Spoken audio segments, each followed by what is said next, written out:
Sifter, the podcast. News, interviews, reviews, cinema, TV, streaming.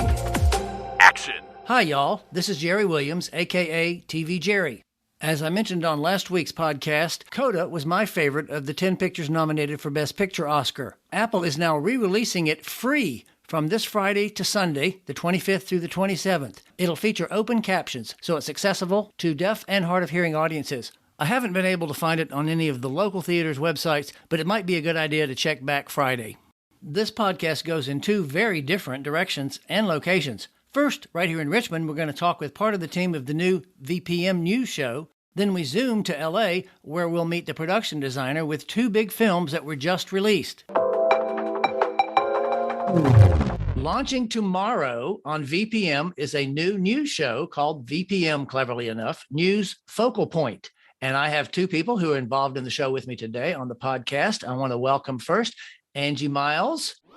Footnote. Anchor and producer Angie Miles has 25 years of experience as an anchor and reporter at WTVR CBS 6 and WWBT NBC 12. Welcome. Thank you, Jerry. Great to be here. Now, and you know, it's ironic because, of course, I was on Channel 6 for 14 years, but you came right after I left, I think. So we never actually were at the station at the same time. That is correct. I think our professional interaction has been limited to some editing on projects here and there, right. Yeah. But we never actually worked on TV at the same time. I know. And for our other guest, Kairos Manzanares, did I get that right? You did. Footnote. Kairos Manzanares is a bilingual multimedia journalist who worked previously as a digital content reporter and producer at WRIC ABC 8 News. Angie, your title is anchor. Yes, I am the anchor. I'm also a producer, so I'm doing quite a bit of reporting in addition to the studio duties. That's great, because that means you're not just a pretty face on screen reading words. You actually have gotten your hands dirty. Well, if somebody thinks I'm a pretty face, I'll take that. But yeah, it's crucial to be more than a pretty face if you want to do quality journalism. Absolutely, Jerry. Kairos, you were at Channel 8. What did you do there? I was a digital producer and reporter. So I was involved in all things digital. Pretty lucky in that sense to be well-rounded and really enjoy reporting. In case somebody doesn't know what that means by digital side or multimedia journalist, what exactly does that mean versus turning on your TV and watching? So your focus is going to our website and finding the information that you need there. You know, we're breaking news as it happens online. So you're the first to be on that story as the day goes on. You keep updating and contributing facts and more news. And as opposed to us old timers who still read the paper or still watch the news live every night. Yes. Where did News Focal Point originate, that idea? Where did that come about? Well, I'd say that really our chief Jamie Swain, who leads VPM, is the one who had the vision for this show, who wanted a way of really connecting more of the state, delving more deeply into important issues that affect all Virginians. You know, we have a heavy presence in the Charlottesville area, in Harrisonburg area, and Richmond, and we are looking more broadly at the state as a whole. But she felt strongly that given the need for quality journalism today more than ever, with people being so polarized, that we had an opportunity. And so here we are. How is this different from the old classic VPM? Actually, it wasn't even a VPM. It was a WCVE show, Virginia Currents. Well, Virginia Currents, which was a really good show with a good long run, had a lot of features. It did go around the state in the same way that we intend to do, but it was really more feature-y, arts and culture reporting. We'll have some of that, but we're looking more at hard news. And we're looking at the way public policy impacts the lives of real people today in the Commonwealth. So it's not like you turn it on to watch the news. This is actually features on something that may or may not be relevant at the moment. Well, I wouldn't say it's all features, but there's also harder news.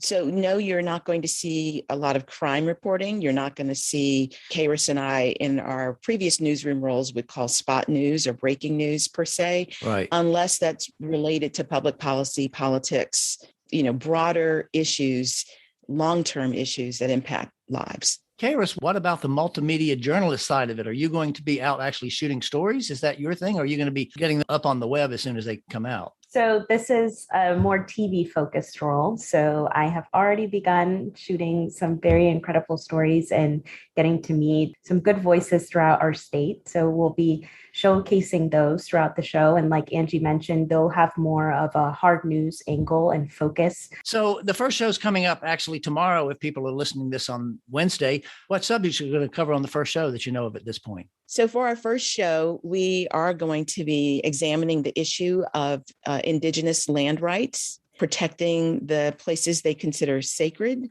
There is legislation, or actually there was a pledge made by the former governor to assist with this effort to protect and secure land that is culturally significant or sacred to particular peoples, Indigenous, Black, other people of color.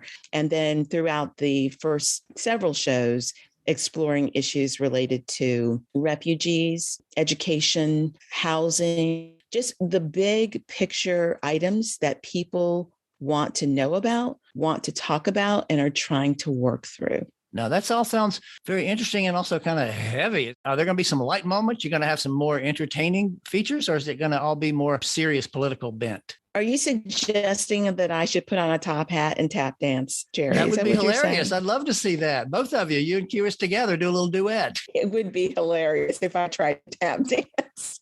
Kyrus, do you want to speak to that? I will. Not the tap dancing. I won't be tap dancing. So we will be casting the spotlight on several Virginians throughout our first season that have really made an impact on the lives of others in a solutions-based way, who have found an innovative approach to a problem that they're seeing in their community, and they're making it better for others. And I think those stories are very important to highlight, because not only can you be inspired by them and also maybe do something in return for your own community, but just seeing them recognized on a TV show like ours will, I hope, bring more people to the forefront, right? More people coming with their suggestions on, hey, this person's doing something very interesting, and self-nominating in that way. Right. So it's more uplifting content, essentially, is what you're saying, as well as the hard-hitting. Well, that's great. That keeps it balanced. Yes. We are also representing Virginia in our staff. We have a very highly experienced and very diverse staff with a wide range of experience across the country and the world. And the stories that we're doing and the people we are covering also are more representative of Virginia, as we see so many stories that are monochromatic, so to speak. We are really excited about the opportunity to showcase many different voices, young people, senior citizens, kids, people of different faiths, people of different points of view, and give them an opportunity to tell their story. Roberta Oster, who is one of the producers on the show, was actually quietly listening, but when I asked that question, she just jumped on to help us with that. So thank you so much for that, Roberta. Footnote. Senior producer Roberta Oster is an Emmy Award-winning journalist who was a producer for 2 decades at NBC Dateline, as well as CBS and ABC Network News. VPM News Focal Point is the first Virginia-based program that is covering news across the state. And that is a very exciting opportunity. We are working to showcase stories from rural, urban, small towns, bustling, growing cities. And again, we have not seen that kind of news coverage before. So I feel excited and grateful that we have the opportunity to be innovative as well in our storytelling and in the outreach that we have. Could I also point out that Kyrus has a really strong connection with the Latino community as well. And we want to highlight that we have a growing and diverse Latino community. And Kyrus is, we're fortunate to have her as a correspondent to make that connection for us as well. So, Kyrus, tell me about the multimedia side of this. How's that going to be a little interactive-ish? We are going to have a segment where we bring in the perspectives of Virginians from across the state. We've gone around asking them specific questions relating to our episodes and asking them how they feel, and just bringing in their voices, no matter how different their perspectives might be. Our show is a place where their voices can be heard no matter what they think. Okay. This has been fascinating, exciting to have a new show in town like this. I want to thank Angie Miles, Kairos Manzanares, and our surprise guest, Roberta Oster. Thank y'all so much. And we'll be watching tomorrow night, the grand premiere. Thank you, Jerry. Thank you, Jerry. Thank you, Jerry. VPM News Focal Point, or Focal Point for short, debuts Thursday night, February 24th at 8 p.m. on VPM. And new shows air weekly on Thursdays at 8 p.m. It'll also be available on demand on the PBS video app, as well as at VPM.org and their Facebook, YouTube, Twitter, and Instagram accounts. Now we pivot to Michael Perry, the production designer of 2 recent release movies, I Want You Back, starring Charlie Day and Jenny Slate on Amazon, and The Texas Chainsaw Massacre on Netflix.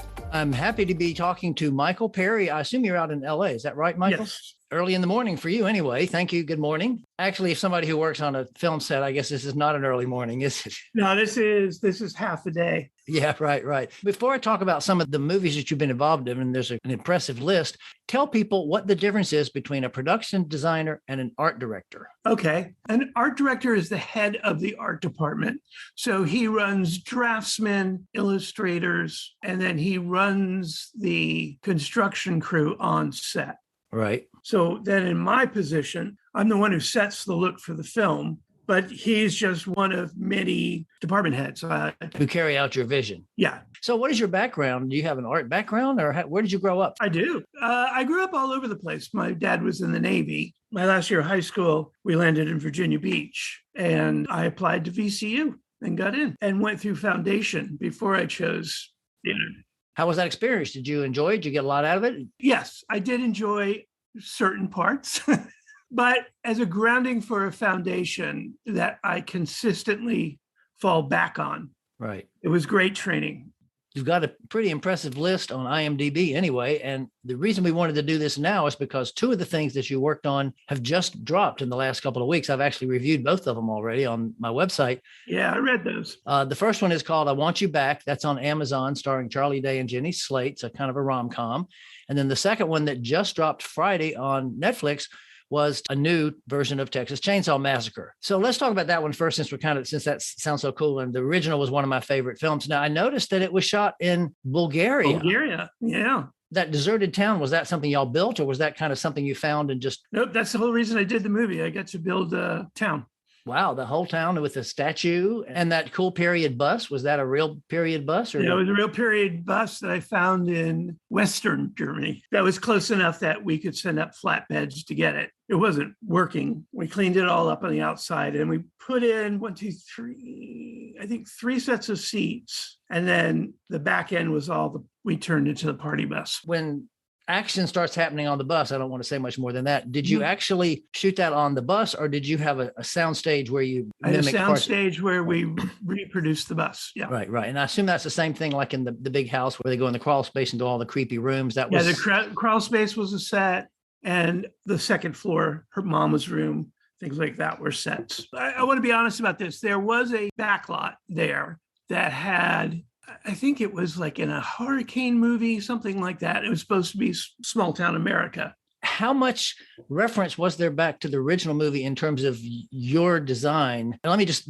say, I saw the original movie when it came out and was blown away, and it's still one of my all-time favorites. What was it about that movie that you tried to channel or refer back to? Because I know yours is considered, it's 50 years later, but it's the same basic premise. So there are a couple of things. The chainsaw is the original. Oh, is it? Wow, cool. Yeah, the writer of the original, and I think he directed the third one. He had kept that ever since. It was never used in another movie. Footnote. The writer of the original Texas Chainsaw Massacre was Kim Hinkle, a Virginian. He also wrote 2 others in the series. And So- is it practical? Did it actually really will cut, or is that a fake rubber? It took us a long time to get it to work, but it would turn itself off. It'd be hard to start, but we tried to use it as much as possible. Obviously, anything they used when they were cutting stuff up, that's all. Yeah, we had Effects. like 15 different versions of it.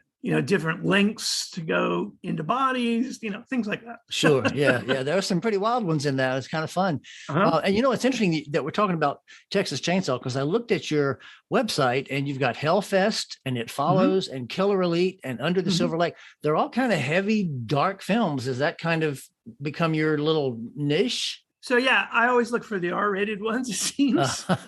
I do have one that will come out on Halloween on Netflix. It's Is going to that be the Boo? big, yes. Not everything you've done is dark. The other thing that's currently out, I Want You Back, is a rom-com that's on Right. Amazon Prime Video. Obviously, that was not shot in Bulgaria. That was shot in Atlanta. Right. And I noticed it showed off a lot of the sites. I'm like, that's a cool space. And I would grab my Google Lens and say, what is that building? Obviously, Atlanta's a big hub for production. Right. What was your concept for that? Because I saw some things in Atlanta that I didn't know. Oh, that's in Atlanta. Was that your goal or? Yes.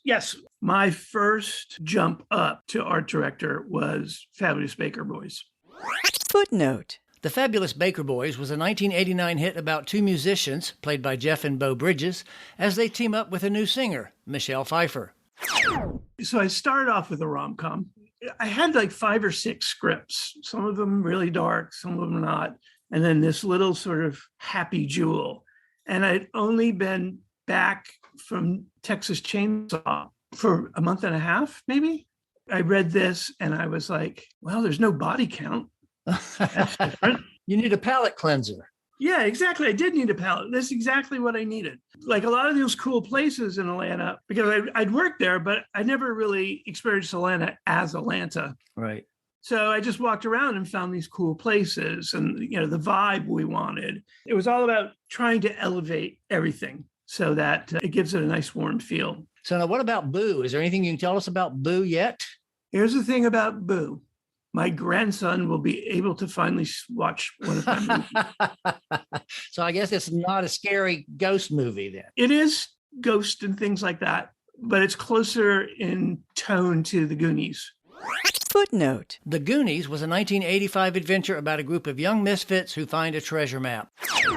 One question I always ask everybody when I do the podcast is, what are you watching now? Oh, that's interesting. What have you seen lately, or what are you streaming? Or I've been rewatching Pinky Blinders. Great, and the 5th season's coming up shortly. I believe. Yeah. So I thought, I need to go back. Going back, you're like, holy shit, this is complicated. Oh, yeah. One thing that I have a friend who actually works in art direction out of Philadelphia, and he says he always does the films for M. Night Shyamalan. And he always gets to put one little tchotchke of his somewhere on some set. Do you ever have little Easter eggs or little special things? I used to. It used to be an orange. A lot of commercials are out there with literally a piece of fruit. Literally an orange. Right. Footnote. An Easter egg is a hidden reference or inside joke that shows up in movies, TV shows, or even video games. I mean, we do Easter eggs. Sometimes we do Easter eggs for ourselves, to amuse us. Sometimes the other departments do that. If you watch I Want You Back, they go to a movie theater. Right. And on one side it says Texas Chainsaw Massacre. I saw that. Yep. That was my guys who put it up after I left set. And they'd gotten permission. So Promising Young Woman is probably the one that has the highest profile out there of your movies. And that was amazing because you got to create 2 different periods. What were the challenges behind that? And there's actually a street, which I think I read that street was actually a legit street somewhere that you did close off for the scenes. Oh boy, what can I say about it? It was the most fun, the most I've ever laughed. Wow. We had no time. The coffee shop, I had one day to dress that. And we shot and you're talking period. You had to dress it for period. Yeah. So it's 70s, I guess. Yeah. It's near and dear to my heart. Yes, it got me much more notice than anything else. I have 2 of them. It follows in that. So that was gratifying career-wise. Under the Silver Lake, we were in Cannes for the Palme d'Or. So only cool. 10 movies in the world. And, you get to strut around in a tuxedo. It's pretty cool. Sure. Yeah. That to me is kind of like a personal goal to have actually got that. Going back to your experience here in Richmond and at VCU, what stands out about that for you? Going through the theater department, Ken Campbell, Elizabeth Hopper, and Davy Davis. Right. Those are the people that sort of laid the foundation for my design and for my history love. I still go back to the basics, research, understand what you're doing. Texas Chainsaw is a perfect example. It's a West Texas town. Why do they look like that? Because you would think they wouldn't be so ornate or anything like that. University of Texas Architecture Department had started up just as the World's Fair in Chicago opened, where it was all ornate. And they brought that back with them. And that became the style. Uh-huh. All right, Michael, this has been fascinating. I'm sure people are going to find a lot of interesting information about what goes on behind the camera. And I want to appreciate you for taking part in this podcast. Thank you very much.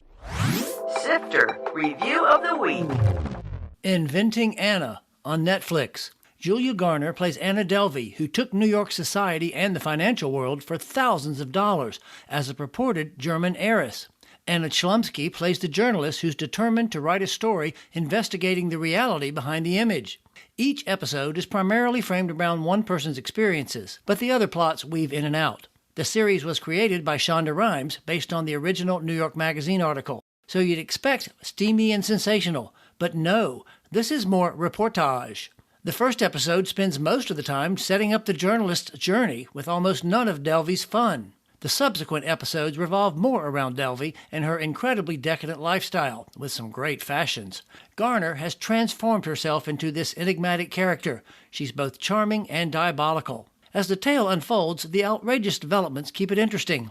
On the downside, the narrative rambles slowly sometimes, especially the final episode, which is downright frustrating.